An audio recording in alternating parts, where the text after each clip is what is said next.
Hola a todos, yo soy Dani Mora, quien les acompaña en este proyecto de entrevistas sobre terapia Gestalt con perspectiva de campo. Hoy tendremos a un invitado que ya estuvo con nosotros en otra oportunidad y vamos a estar hablando de el suicidio y autolesiones desde la clínica gestáltica. Entonces hoy nuevamente le damos la bienvenida a Francisco Javier Díaz Calderón. Él es psicólogo clínico y terapeuta gestáltico, es doctor en desarrollo humano y educación.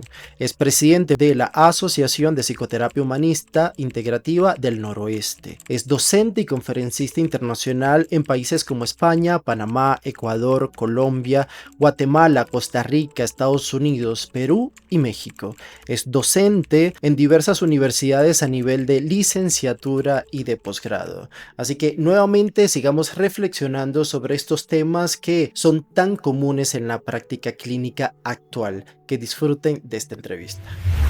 Bueno, Francisco, qué bueno tenerte otra vez por acá. Es un gusto para mí darte la bienvenida a esta segunda fase de entrevistas donde hoy vamos a trabajar un tema bastante importante que es el suicidio y autolesiones desde la clínica gestáltica. ¿Cómo estás, Francisco?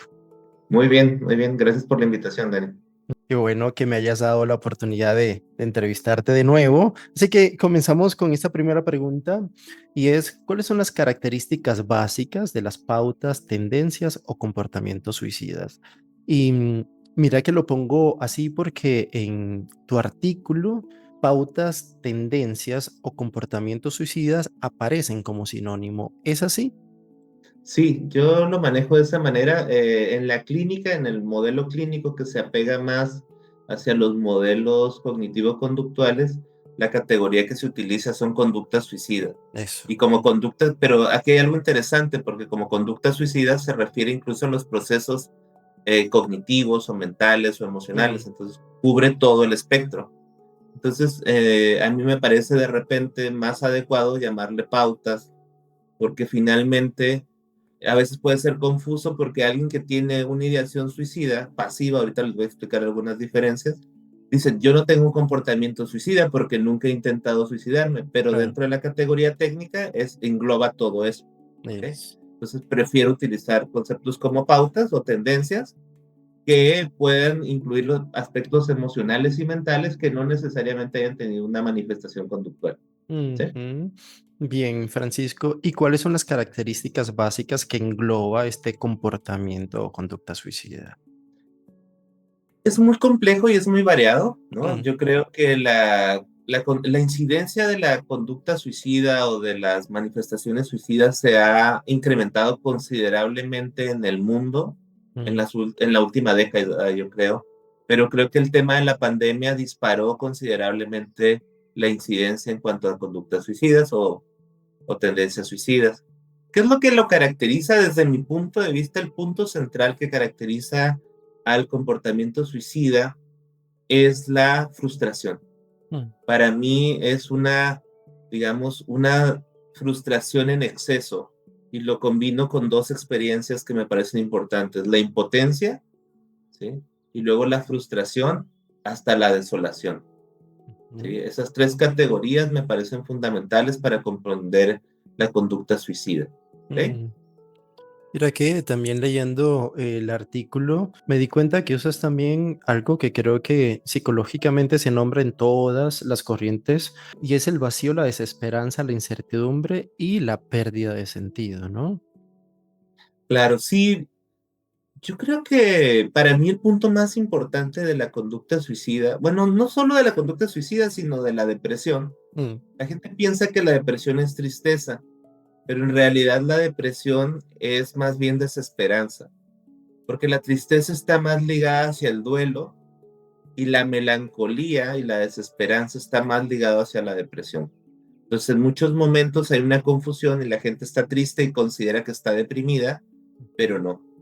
Está acercándose más a un proceso de melancolía, que ese es un punto clave dentro de la conducta suicida, la melancolía, y hacia un cuadro depresivo. ¿Ok? mm, ok. Listo, entonces hay una diferencia muy marcada entre lo que es una experiencia depresiva y una tentativa suicida. Sí, porque tiene que ver con digamos, el nivel de intensidad de la experiencia depresiva. ¿sí? Ujú, Todos podemos tener experiencias depresivas. Eso es un poco la visión de la teoría de campo. ujú, Que incluso alguien, no todo o sea, cuando alguien es diagnosticado con depresión, no todo el tiempo está deprimido. Tiene que ver muchos con los contextos donde se va desarrollando para que surjan o no estas experiencias depresivas. Sin ujú. embargo, en cuadros ya más severos, se vuelven más crónicas estas experiencias depresivas, seguramente también porque el contexto va favoreciendo esas condiciones. Francisco, y a modo de contexto, ¿quién es susceptible a tener un riesgo de suicidio? Todos, Ujú, todas las personas. Obviamente hay cuestión común, casi todas las investigaciones que hay, los factores genéticos tienen una tendencia importante, influyen de manera considerable, ¿sí? Esto ya muchos estudios lo han dicho en diferentes condiciones, no solo de salud emocional o mental, sino también en cuestiones físicas. Sin embargo, el contexto termina siendo fundamental para ver si se desarrolla o no ciertas condiciones. Por ejemplo, incluso cuando hacemos la evaluación del riesgo suicida, tenemos que valorar si la persona ha tenido familiares que se han suicidado, que se han intentado suicidar, porque eso aumenta considerablemente el riesgo en el consultante que tenemos enfrente. Entonces, son muchos factores, por eso yo creo que todas las personas somos susceptibles, aunque haya personas que tengan mayor predisposición o mayor factibilidad por cuestiones temperamentales o genéticas. ¿Qué es lo que yo creo que determina que todos seamos vulnerables? Pues los contextos donde nos desarrollamos y las experiencias. Finalmente, la melancolía tiene que ver con un duelo que no encuentra el soporte en el contexto para trascenderlo. Y entonces, finalmente, cuando hay este tipo de duelos y no tenemos el apoyo necesario, generalmente nos direccionamos hacia la melancolía. Y ahí es donde prácticamente todos podemos ser susceptibles a tener conductas suicidas. tomando eso como referencia, entonces, ¿cuáles son las comorbilidades más frecuentes?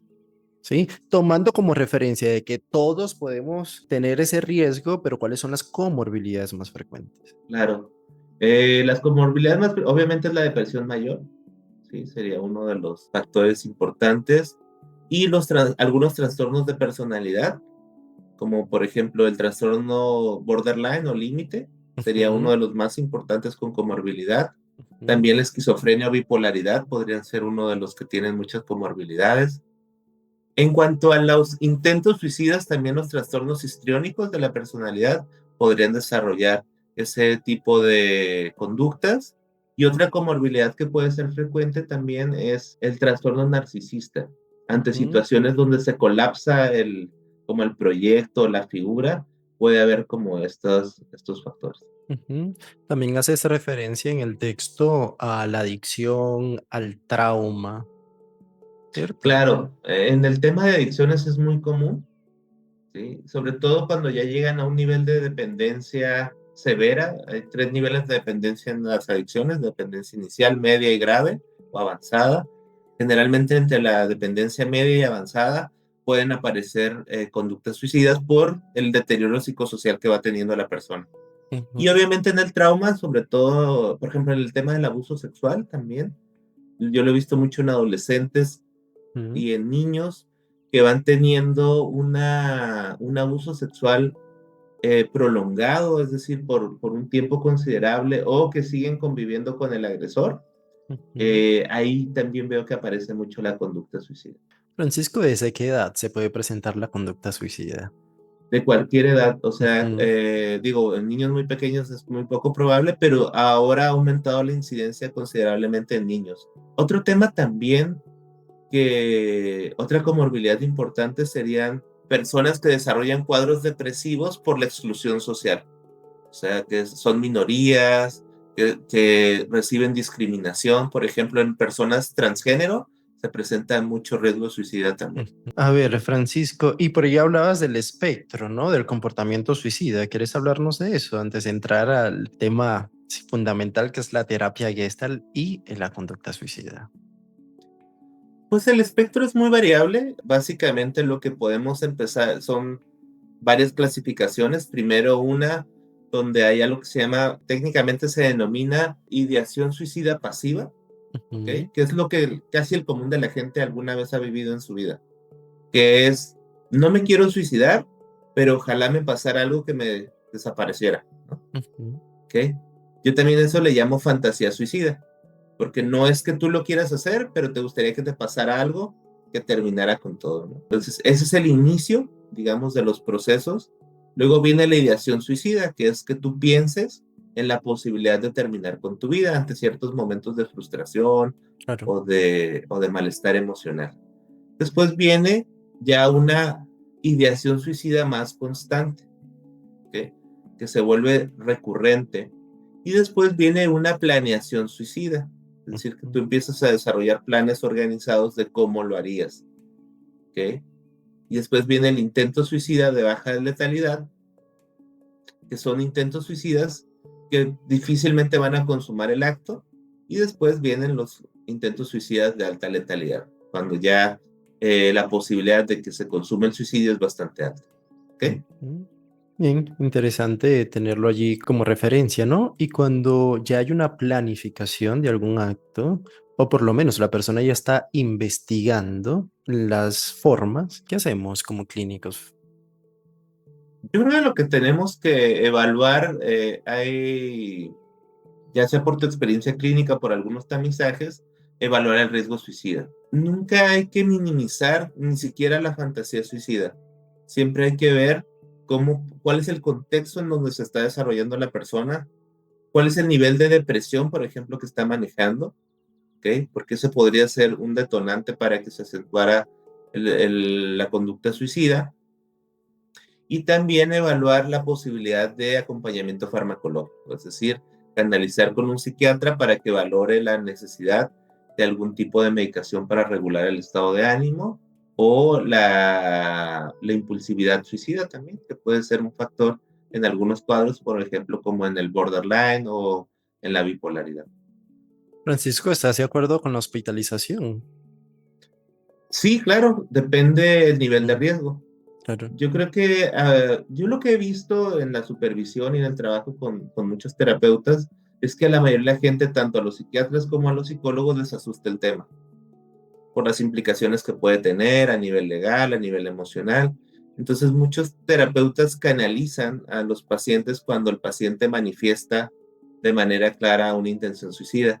E inclusive es muy interesante que muchos pacientes tienen intención suicida, pero nunca se explora en la terapia porque no lo dicen y nunca les preguntan. Entonces, yo una recomendación que les haría a todas las personas que trabajan en la práctica clínica es que siempre exploren el tema del suicidio, porque muchas veces las personas no lo van a nombrar si no se les pregunta. Claro, ahí aparece el miedo generalizado de si le pregunto, estoy más bien promoviendo el suicidio, ¿no? Mm, Sí, yo creo que ese es un mito muy generalizado mm, que tiene que ver con el desconocimiento en el tema. Yo creo que la mayoría de la gente que está pasando por un tema suicida necesita hablarlo, ¿ok? Porque en lo general en su contexto no ha habido esa oportunidad. Muchas veces la gente lo empieza a manifestar a través de como mensajes subrepticios, como posts en Instagram o en Facebook donde hace referencia o con comentarios en lo cotidiano, pero no lo hablan abiertamente. Lo común ujú, es que la gente no lo hable, por eso es importante que en la terapia se empiece a nombrar. Y eso no quiere decir que va a incentivar ujú. la conducta suicida. Es súper interesante porque a veces el paciente no llega con ideación suicida, por lo menos para nombrarlo, ¿no? Llega por otros síntomas y si no lo exploramos, ¿qué pasa, Francisco? Pues se queda ahí. O sea, por Mm, ejemplo, el libro que yo desarrollé, lo desarrollé en un trabajo comunitario que hice por 3 años en una escuela. Yo iba a dar terapia de grupo a chicos que estaban chicos y chicas en depresión y en cuadros suicidas. Y entonces yo cambié la lógica. En vez de que los maestros detectaran a los alumnos y los enviaran al grupo, yo fui a hablar con toda la escuela y después hice una lista donde ellos podían irse a registrar personalmente. Y de ese grupo que se registró, yo hice una entrevista para ver quiénes eran los que cumplían las condiciones y los demás, bueno, se refirieron a otro tipo de tratamientos. Y fue sorprendente porque la mayoría de los chicos que se inscribieron al grupo de terapia jamás habrían sido detectados por los maestros. Entonces, la conducta suicida es una conducta muy silenciosa. Es difícil de apreciar. Y eso creo que es uno de los factores más importantes, Mm, porque muchos de los pacientes incluso pueden haber ido años a terapia y nunca haber hablado de la experiencia suicida. A claro. veces llega a pasar eso. Ujú. Y a modo de introducción, ¿cómo ve la Gestalt el comportamiento suicida? Pues no hay mucho desarrollo teórico al respecto. Ujú, En el libro fundador, que sería Excitación y Crecimiento de la Personalidad, se habla sobre el trauma o el colapso, ¿no? Las situaciones de urgencia. Y eso creo que puede ser una liga importante para comprender o acercarnos al abordaje y al acompañamiento de las experiencias suicidas. ujú. Hay algunos artículos que existen, pero en realidad, por lo menos yo no conozco mucho desarrollo teórico al respecto, ¿sí? Pero creo que lo que sí podemos entender es que hay una parálisis, es como si el self se paralizara, se estuviera frenado ante una situación de shock, ¿no? Ante un contexto que no es alentador, que no recibe y que no da las condiciones necesarias para desarrollar esperanza. Ahora bien, se me viene esta pregunta, ¿no? Tomando como referencia que este libro fundador se llama Terapia Gestalt, Crecimiento y Excitación de la Personalidad Humana, ¿vale? Que está más asociado con la vida. ¿Qué piensa la Gestalt de la muerte? Digo yo, la Gestalt, tu perspectiva, más bien. Porque estamos en este terreno de la vida y de la muerte, ¿no? Y a veces se puede convertir el espacio terapéutico en solamente promover la vida, pero tenemos una experiencia que el otro nos trae de sufrimiento y de dolor muy asociado a la muerte y no lo queremos tocar porque nos da miedo también. Entonces, esta dualidad, ¿sí? ¿Cómo la trabajamos o cómo cambiamos la perspectiva incluso? Yo creo que bien retomando los principios existenciales del modelo. O sea, finalmente la muerte y el suicidio es parte de la vida. O sea, no son contrarios propiamente, ¿no? Porque finalmente la parte del suicidio es cuando se va acabando la vitalidad. Entonces, cuando nosotros estamos hablando sobre el crecimiento, sobre la excitación, eso alimenta la vitalidad, ¿sí? Ujú, Y entonces, el primer punto que debemos de entender es que no es una decisión del terapeuta si el paciente se suicida o no. Obviamente nuestro trabajo es preservar la vida, pero nuestra primer labor es validar que existe la posibilidad de muerte ujú. y que la gente puede elegir sobre eso, ¿ok? Y esa elección hay que averiguar cómo es que está llegando a esa perspectiva, porque seguramente lo que está haciendo falta es una ampliación de recursos, que justo es lo que busca la terapia gestal. La terapia gestal no busca que la persona deje de pensar en suicidarse. Lo que busca es que recupere los recursos para que tenga una perspectiva y ver si desde estas nuevas perspectivas puede seguir sosteniendo esa idea de terminar con la vida. Ujú. Francisco, ¿qué pasa entonces? Pero ya la nombrabas. ¿Qué pasa con el self cuando la persona está atravesando por la experiencia de suicidio, ¿no? Bueno, ahí suceden varias cosas. Debemos de recordar que el self tiene tres funciones, que sería la Ujú, función ello, la función yo y la función personalidad. Vemos una parálisis. Mi impresión y el punto central de mi trabajo es la frustración. Le ujú, podríamos llamar también impotencia. ¿Ok? Entonces, mucho de lo que sucede a nivel del self es que en la frontera contacto hay una ausencia del entorno. Los demás no están en función de las necesidades que va experimentando la persona. Digamos, el organismo, en términos gestálticos sería el organismo, se encuentra con un entorno que no recibe sus necesidades. Y entonces eso va haciendo que se vaya rigidizando la postura, que vaya perdiendo vitalidad. Y uno de las flexiones más importantes o de los mecanismos más, de las resistencias que más aparece sería la introyección. La introyección es uno de los puntos centrales en la conducta suicida, porque la persona antepone las expectativas del contexto y desatiende las necesidades personales y los procesos excitatorios que va realizando, de tal forma que va llegando a un punto donde se va quedando sin vitalidad, porque cada vez que establecemos contacto con el entorno, nos vamos nutriendo y vamos creciendo. A nivel de la función personalidad que vemos, bueno, a nivel de la función personalidad lo que vemos es una rigidización, se va cristalizando la personalidad y se va creando una perspectiva muy limitada y muy sesgada, que es lo que se denomina una visión de túnel. Y justo ese es el trabajo que nosotros tenemos que hacer en la terapia. Y la función yo obviamente está limitada, ¿sí? Ujú. Sí, que Porque puede si, elegir allí. sí, porque si la posición está restringida, ¿ok?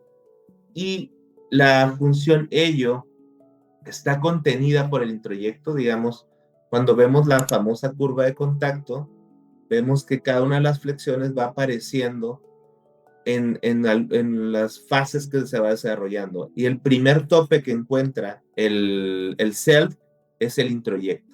Mm. Después de salir del estado de confluencia y hacer el precontacto, la primera flexión que normalmente encuentra es el introyecto. ¿Y eso qué va haciendo? Que vaya disminuyendo la fuerza de la función ello. Es decir, se va perdiendo vitalidad. ¿Cuáles serían los síntomas de alguien que está deprimido? Falta de energía, falta de motivación, de regulación de los estados de supervivencia, que sería el alimento, el sueño, etcétera, etcétera. Se empiezan a desregular. Entonces, obviamente hay una desregulación de la función ello y una limitación de los procesos volitivos, que son los que cumple la función yo. Es decir, cada vez que la función personalidad está más rigidizada, pues obviamente la capacidad de elección, teniendo poca energía la función ello y teniendo una visión limitada la función personalidad, la función yo se queda colapsada, impotente, sin pocos recursos.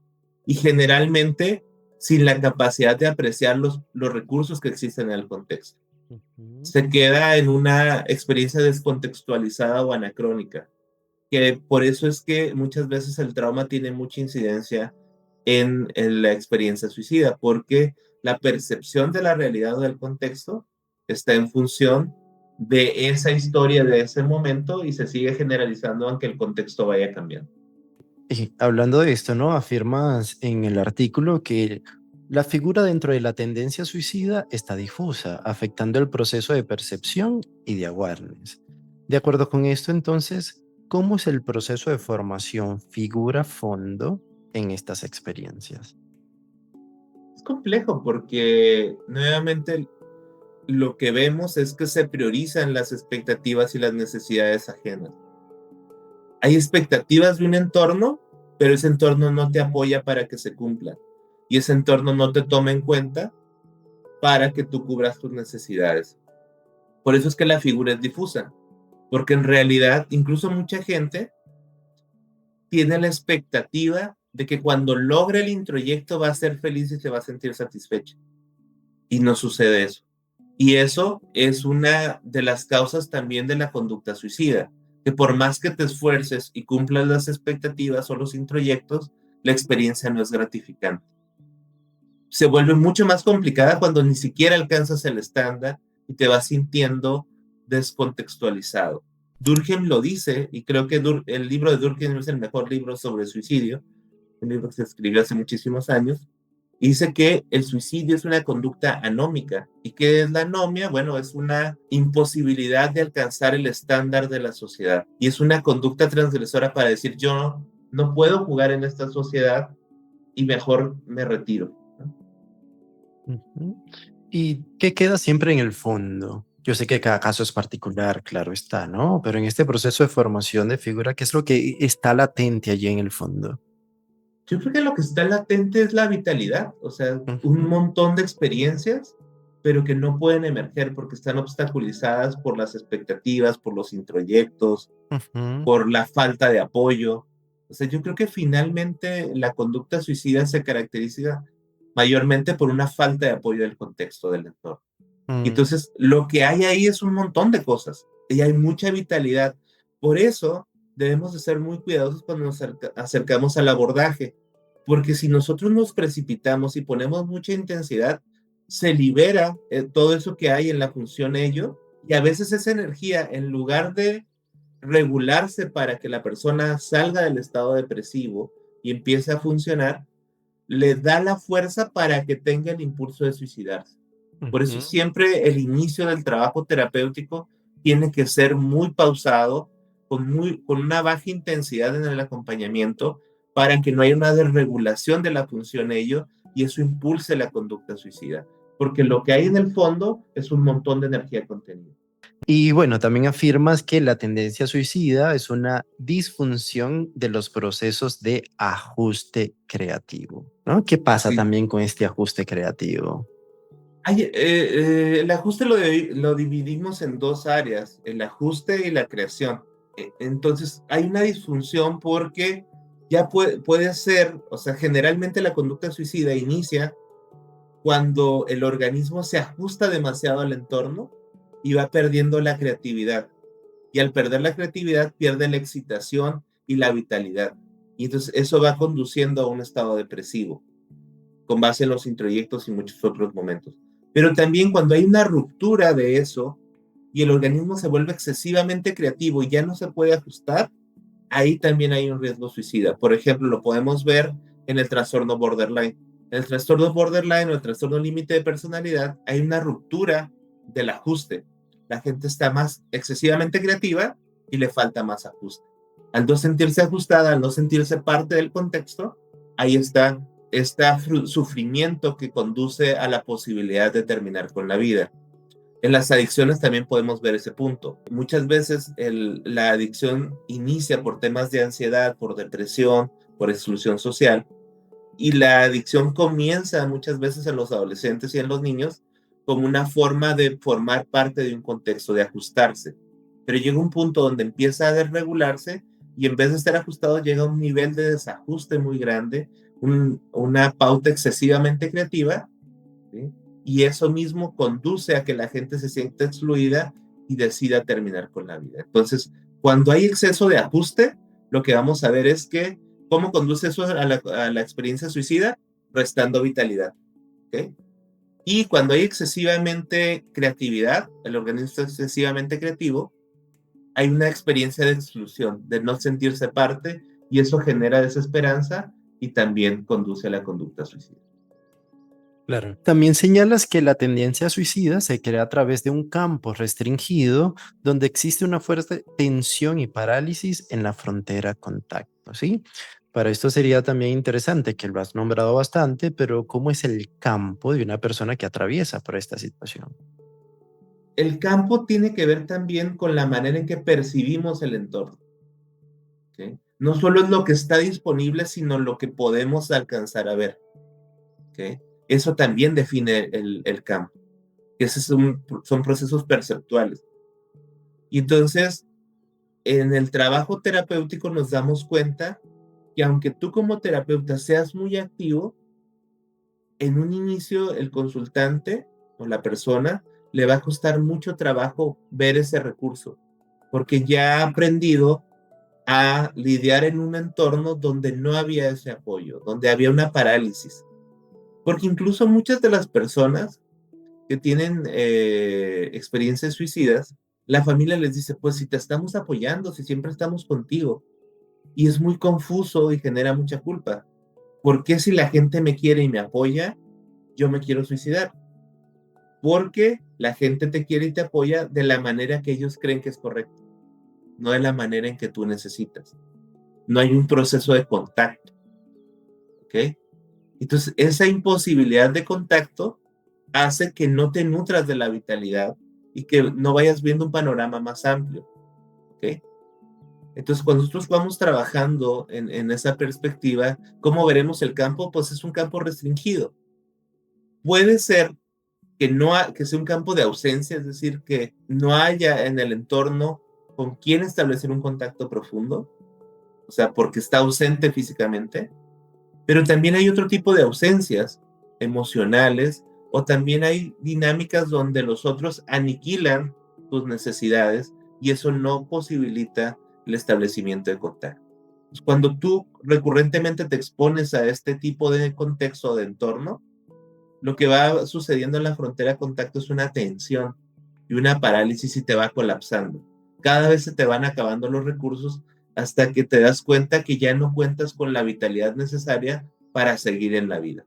Interesante, Francisco. Ahora entremos un poquito en algunas orientaciones para el tratamiento. Antes de entrar a las fases también que propones en ese artículo, pero ¿qué orientaciones podemos tener tomando como referencia lo anterior? Lo primero es cambiar la perspectiva de que es nuestro trabajo que el paciente quiera dejar de suicidarse, ¿no? Quiera Mm. aferrarse a la vida. No, nuestro trabajo es conectar con el sufrimiento que está teniendo nuestro consultante, ser compasivos ante eso, dejarnos tocar por esa experiencia. Inclusive en un inicio tener una experiencia confluente con el paciente para tener realmente una experiencia compasiva, porque si nosotros nos vamos desde una posición de superioridad moral o una posición más vertical, directiva, no vamos a conectar con el nivel de sufrimiento que está presentando el consultante. Tenemos que aterrizarnos en esa posición y dejarnos impactar por el dolor, como dejarnos, mojarnos, ¿no? De esa experiencia y no ver solo desde el malecón lo que está pasando ahí en el mar, ¿no? Entonces, creo que en ese sentido, ese es el primer inicio, comprender el sufrimiento. Segundo, validarlo. Porque las personas que tienen una experiencia suicida no es que no se quieren matar, solo quieren acabar con el sufrimiento que les genera la vida. Entonces, para eso tenemos que validar que hay un sufrimiento. Y el hecho de que aparezca alguien en la frontera contacto que valide el sufrimiento, que lo comprenda, ya da esperanza. ¿Ok? Entonces ya estamos haciendo parte del trabajo. ¿Qué más debemos de hacer? Cuidar la intensidad, porque muchas veces los pacientes, por sus comorbilidades, como habíamos hablado, sus experiencias previas, están en una posición muy vulnerable, sobre todo si no están teniendo tratamiento farmacológico.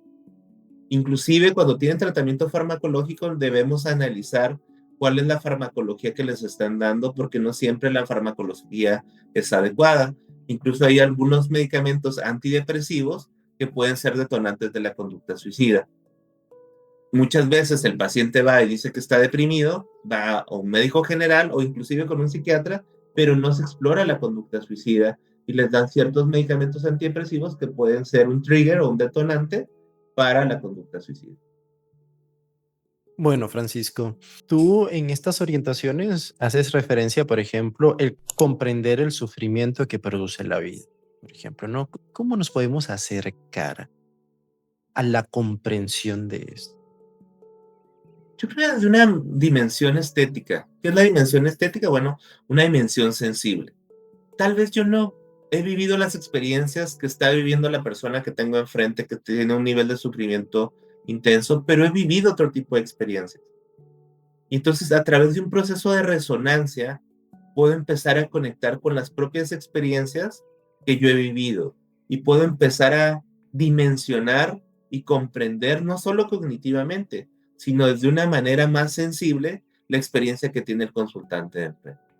Y además también puedo empezar a nombrar cosas que están presentes en el campo que mi consultante todavía no es capaz de nombrar. Solo ahí tengo que ser muy precavido en el sentido de si eso que se va a nombrar se puede sostener en la relación terapéutica. Es decir, si el consultante y el contexto o el campo terapéutico está listo para empezar a afrontar ese tipo de situación. Por ejemplo, Francisco.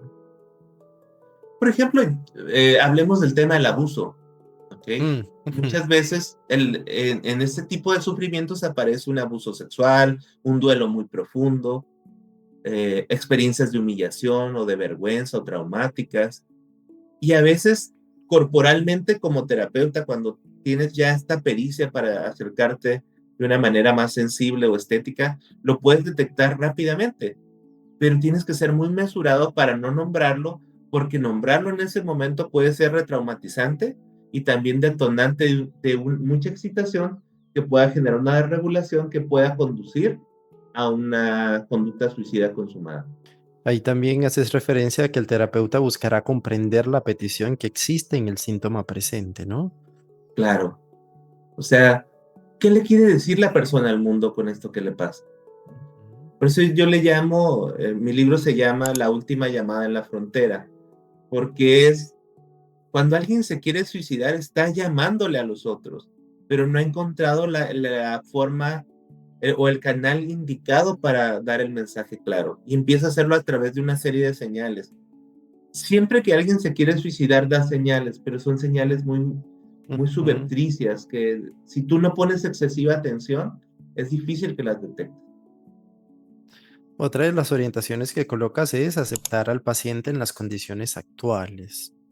Claro, porque muchas veces la propia angustia del terapeuta de que alguien no pierda la vida es quererlo sacar inmediatamente de ese estado. Ujú. ¿Sí?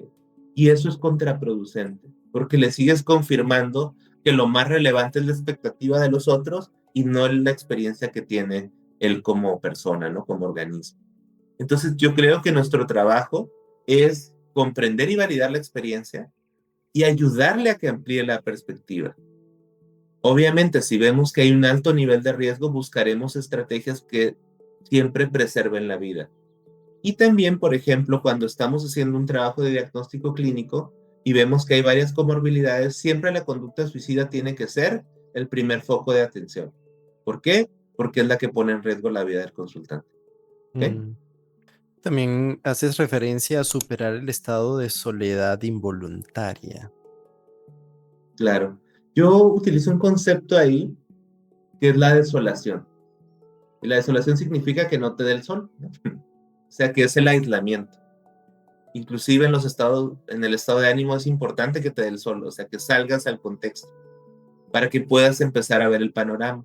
Pero normalmente la gente cuando entra en cuadros de melancolía se retira, se aísla y empieza a tener un sufrimiento muy significativo. Porque incluso el hecho de que no hables con nadie hace que tus pensamientos se vuelvan cada vez más destructivos y melancólicos. Por eso es tan importante el proceso dialógico con una persona que tiene una experiencia suicida.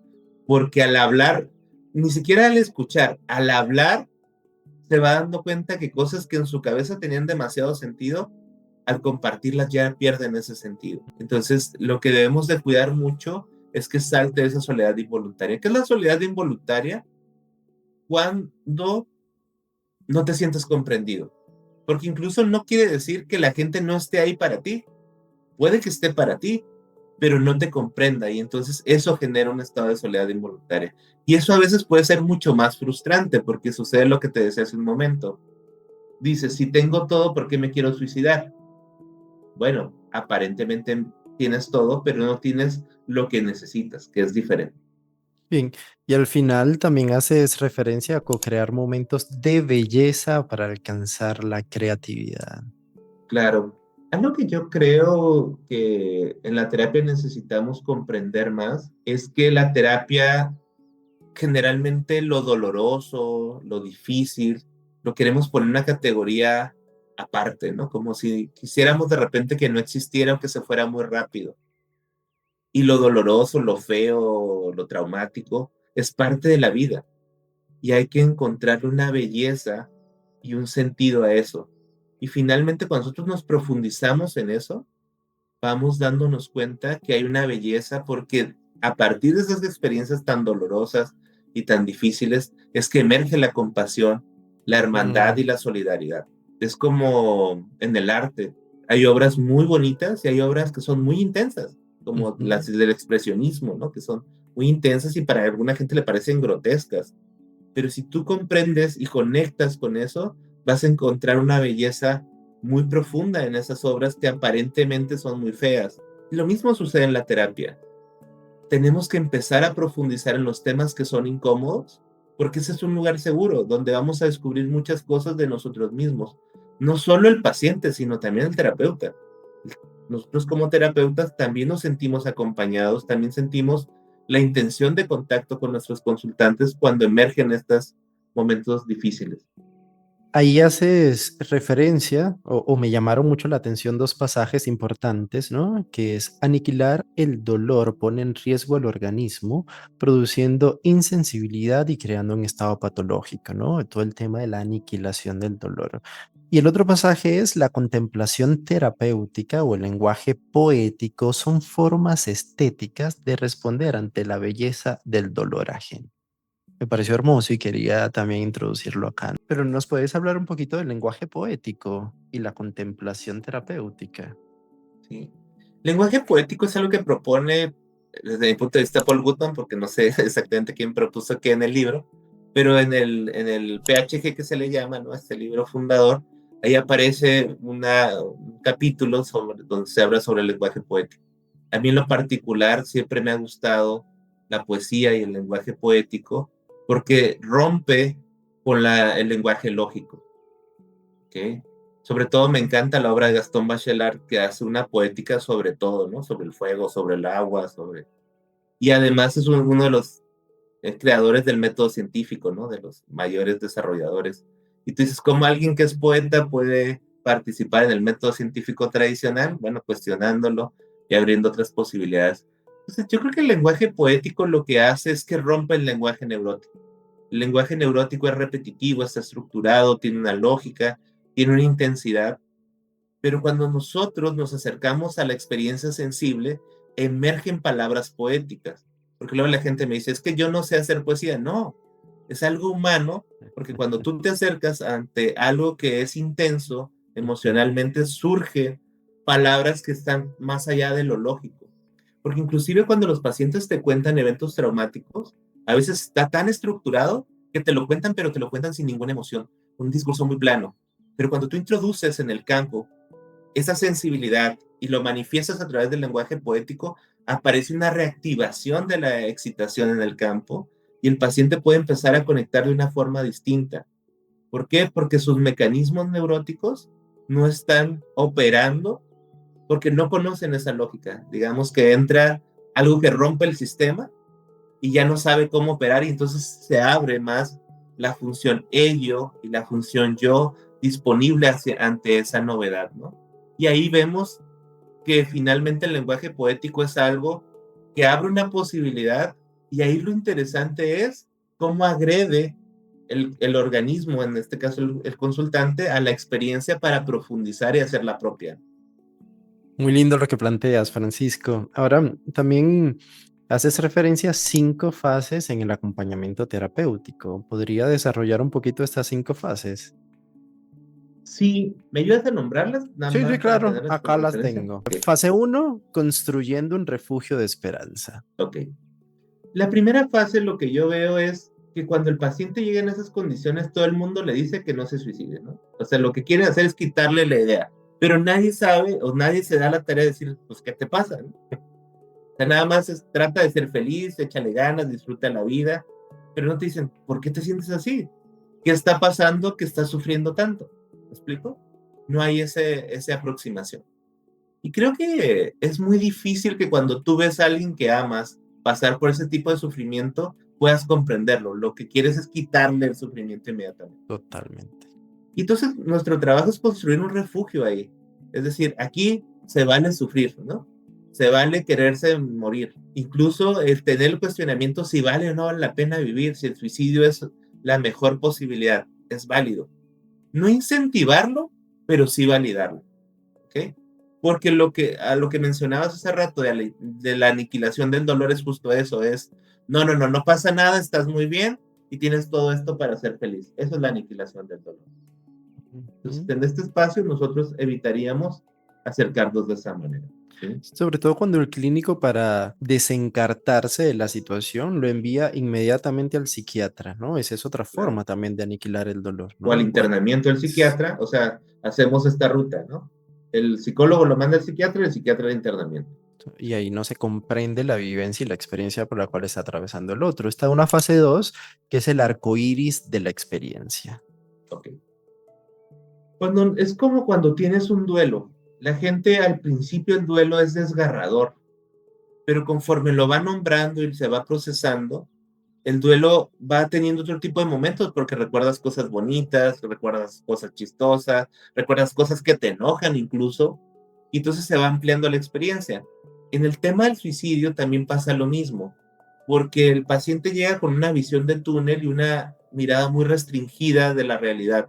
Es decir, se están acabando las posibilidades. Entonces, al poder tocar el dolor reactiva la vitalidad.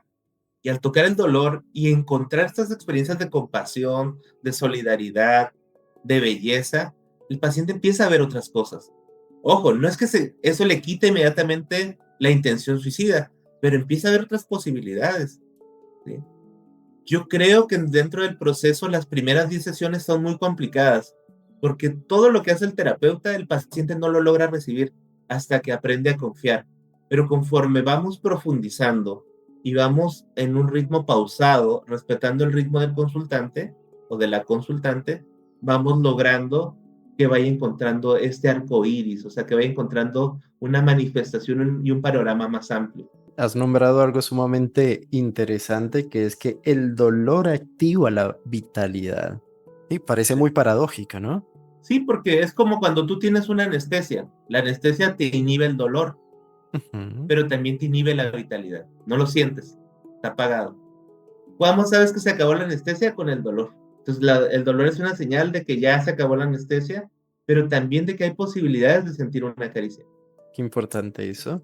Fase 3: sufrimiento, compasión y esperanza. ¿Ok? Como les decía o les he nombrado, no podemos entrar intensamente en las experiencias, porque esas experiencias podrían generar una sobreexcitación del organismo y conducir a una mezcla entre excitación y melancolía que conduzca al acto suicida. ¿Ok? Entonces, conforme nosotros vayamos viendo que la melancolía va disminuyendo, vamos a empezar a profundizar en las experiencias de sufrimiento. Ahora sí, vamos a hacer un trabajo más intenso y en ese trabajo intenso se va a ir fortaleciendo los procesos de contacto. Y finalmente la terapia, cuando tiene un orden relacional, de lo que se trata no es que se construya solo la relación entre el consultante y el terapeuta, sino que esto sea un prototipo, un laboratorio para que después salga al mundo y empiece a explorar esos recursos con el entorno o el contexto que le toca vivir. Entonces, esa intensidad lo que le va a dar es recuperar recursos que ha ido perdiendo. Finalmente, el propósito de la terapia no es que el paciente cambie, sino que recupere lo que ha venido perdiendo en el camino. Fase 4: la belleza de lo cotidiano. ¿Ok? Muchas veces, ya que pasamos de intensidad, empezamos a apreciar las cosas simples, porque cuando tenemos esta perspectiva melancólica, solo se ven los grandes problemas, pero no vemos lo que tenemos en el día a día, ni los recursos, ni las bondades que tenemos en ese sentido.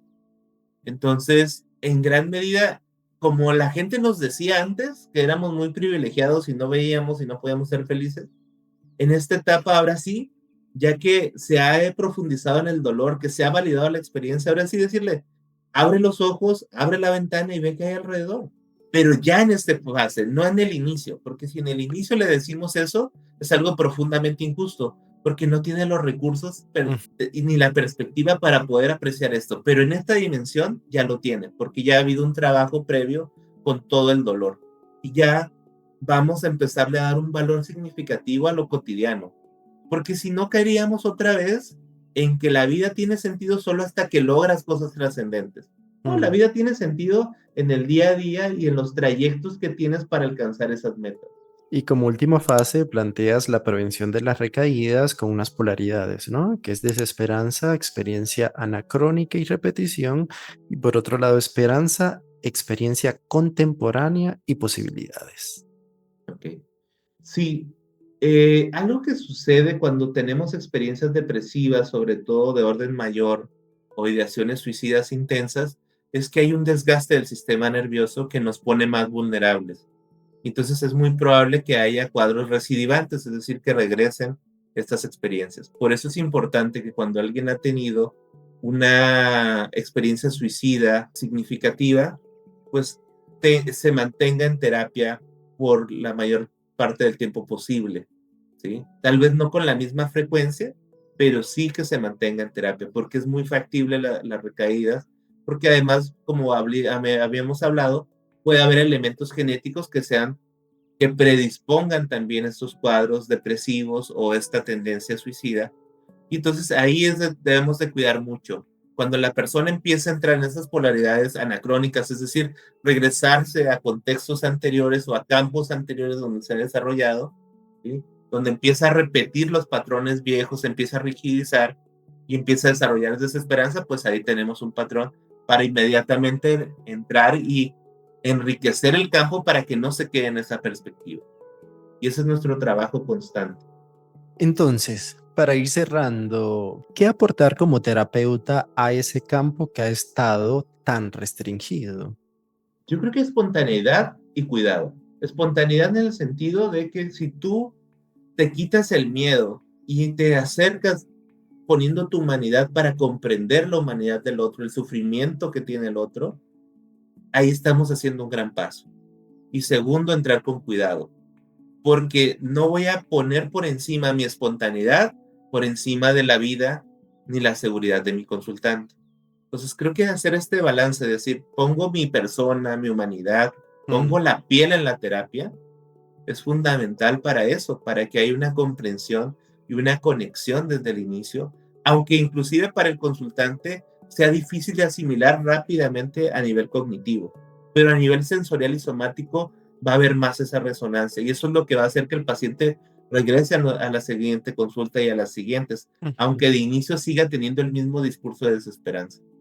Pero sí el cuidado para ir desarrollando una estrategia terapéutica que siempre preserve la estabilidad y la vida de nuestro consultante. Francisco, esto aplica yo creo que para todo el proceso terapéutico, ¿no?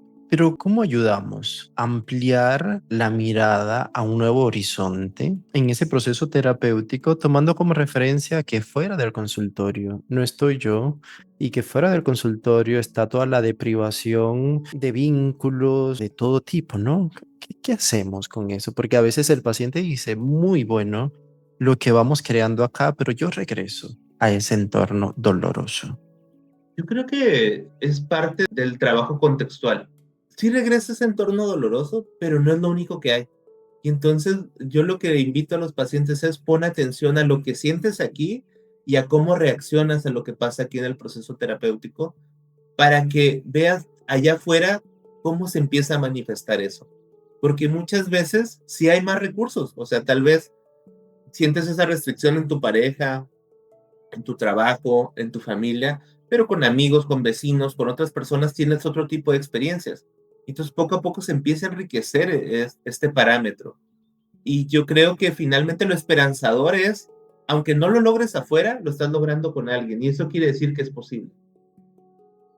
Totalmente. Finalmente, ser portador o custodio de la esperanza, esa que el Claro. paciente no tiene y que no puede ver porque de verdad no es posible en su contexto en ese momento. Para nosotros es importante ampliarlo, ¿no? Aprovecho para dejar una frase que también está en tu texto que dice, cuando somos conscientes del sufrimiento, no se requiere una acción técnica específica. ¿Cómo te gustaría cerrar?